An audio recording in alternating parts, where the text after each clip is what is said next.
crack units that he could draw from in providing support to the Deputy President's security. When the Deputy President moves, for example, to some parts of the country, if the IG feels that he needs to bring in SOG or QRT or so on, you see people are raising questions. Many of the people are debating these things. First of all, don't understand the entirety of the formations of the police service.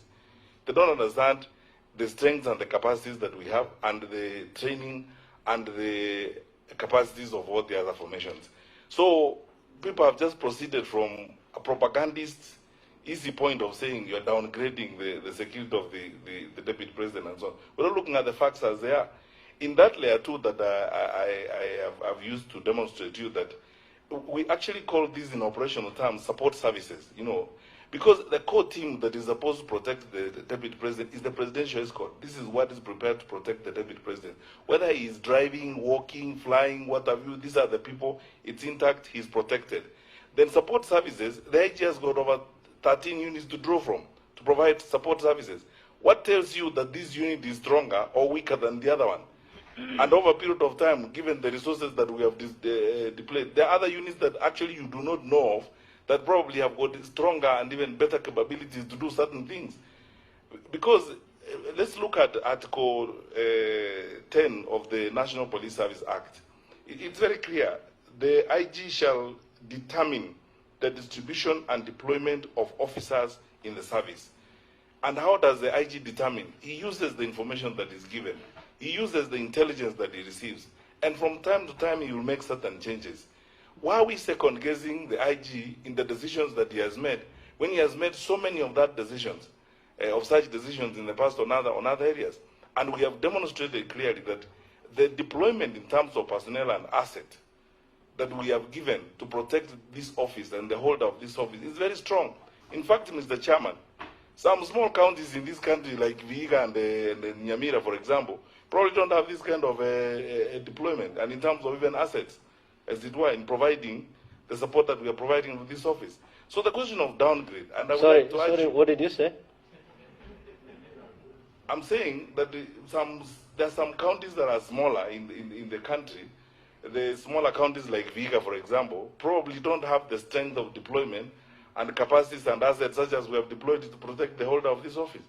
So when people jump up and say, oh, you know, there's downgrade and so on, in quality and operational terms, you'll have to go into an operation room and listen to the director of operations tell you everything about this before you make that kind of conclusion.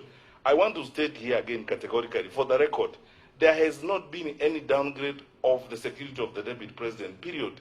So these banding words around really, honestly, is not fair. Why was this done?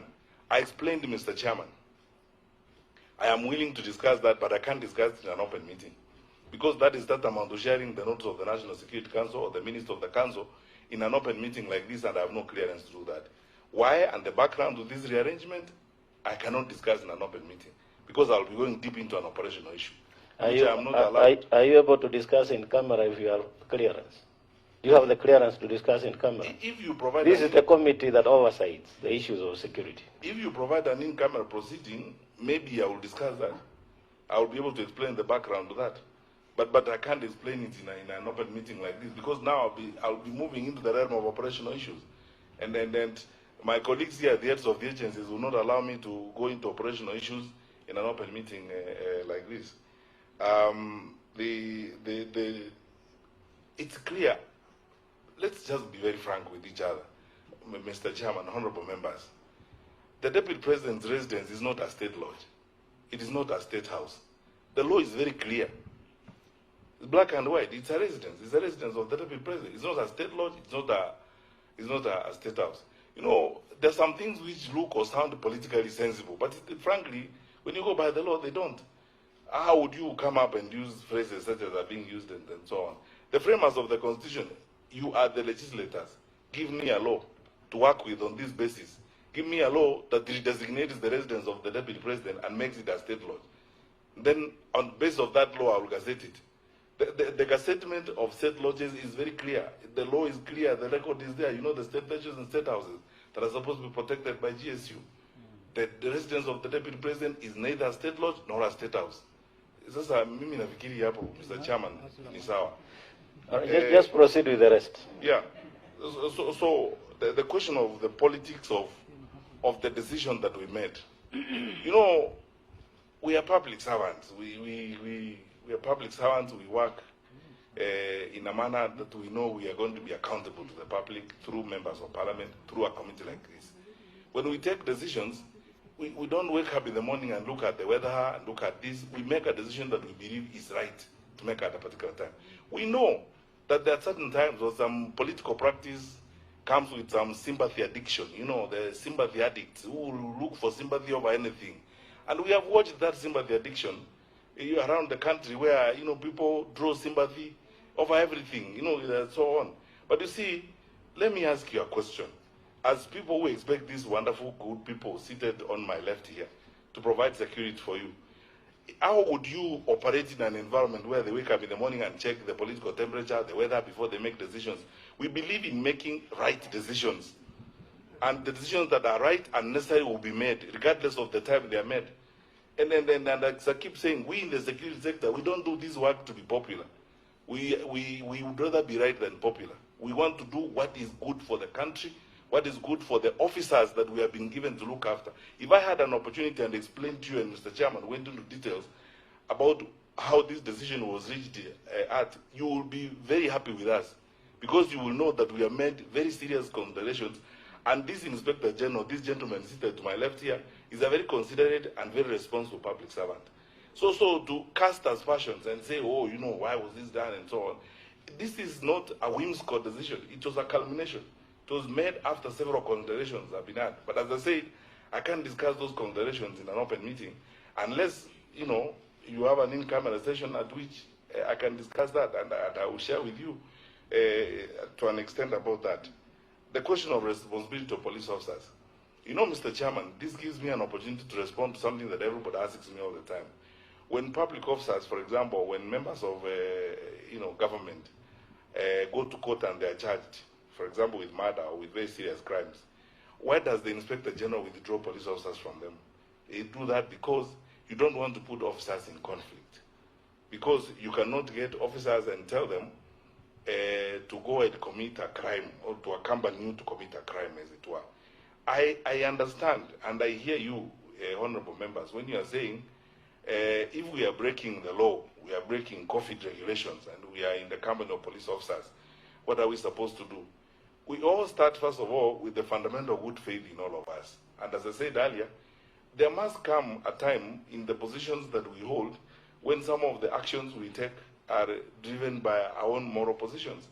So if those leaders, some of them senior in society, feel that what they are doing is the correct thing, of course, it's for the public to judge. But we have kept pushing our police officers, and I am aware, because the Inspector General has told me, that he remains in constant communication with senior police officers in the command of those who guard such VVIP officers to ensure that they also assist in ensuring that the law and order is maintained. We hope that this situation will improve, but I can hear the concern that the honorable members have, and will continue to work at it. Is there alone the number of deployment? There is no law. I'll be very happy if you enacted one. Maybe if you actually enacted one and said, for every holder of an office, you'll be entitled up to X. It will be very happy. I mean, we will all be very happy, and I'm sure that the gentleman to my left will be very happy, because it will make the work much easier, as it were. But now, as it is, I gave you this example, Mr. Chairman.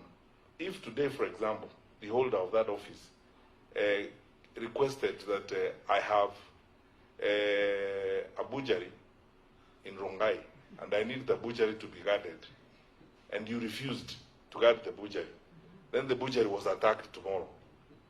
I mean, if we are insulted now, look at how we are being excoriated for just a routine reorganization of security. Can you imagine what would happen to us if that happened? So when a request comes, we accede to it. And then we keep moving forward. And all these wonderful men in the police service are doing so in good faith. And the question here then was, up to what extent will you keep on acceding to requests? Up to which number will you then stop? Because as much as you're answering the others, you will now open this line for us to be able to ask for extra police officers or security officers, for that matter. Up to the last butcher. Well, please enact a law. I think let's end the debate there. If you enacted a law that brought about limits, that brought about talked about numbers, and then we can be able to solve that problem once and for all. The letter from the Chief of Staff that was written to the IG and to the Inspector General, to the Head of Public Service, and copied to our PS, Dr. Kibicho. You know, the less I said about these things, the better. To be very honest with you, because of one thing. You can notice how, in some cases, Mr. Chairman, to be very frank with you, if we are not careful as a country, we are sinking to new laws. Where in this world, just tell me, Mr. Chairman, where in this world would a holder of an office of Chief of Staff in a senior office like that write a letter and put it in social media before it even reaches the Inspector General of Police? Where? And then so on. You know, this issue has been characterized by some very juvenile activism, petty propagandism, and so on. And then the facts are lost in that process. And then we don't want, because we are respectful of the institutions that we work, we don't want to go that direction. And we are not going to respond to those kinds of antics. We will do the work that we have been asked to do. That's why you have noticed that there hasn't been any correspondence from any one of us, including our Inspector General of Police. Because there are some institutions, if you subject them to disrepute, you erode the institutional respectability of your country, as it were. You end up vulgarizing the authority and legitimacy of those offices. Because the ideal situation is that if you are a Chief of Staff in an office like that and you have a challenge, you go to your charge. Your charge is the Head of Public Service. You don't even write to him. You pick up the phone because you have an extension to him, and you ask the Head of Public Service for a cup of coffee, and you discuss those things internally.